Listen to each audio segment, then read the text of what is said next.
Sebab itulah bila kita umur semakin meningkat, patut kita gembira ke kita sedih? Sedih ke gembira? Macam tak ada pengalaman je, ha? Ada pengalaman kan? Umur sampai 25, 26. Jadi bila umur semakin bertambah, patut sedih ke gembira? Sedih kan? Pasal apa kena sedih?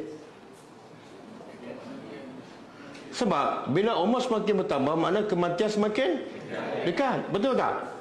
Katalah umur kita, Allah takdirkan kita umur 50 tahun, kita akan mati kan? Hari ni cukup umur 45 tahun. Patut sedih ke patut suka? Kenapa? Tinggal 5 tahun lagi, betul tak? Dan amalan tak banyak. Tapi yang berlaku hari ni, kebanyakan orang bila umur semakin bertambah, dia gembira. Betul tak? Apa bukti? Ha?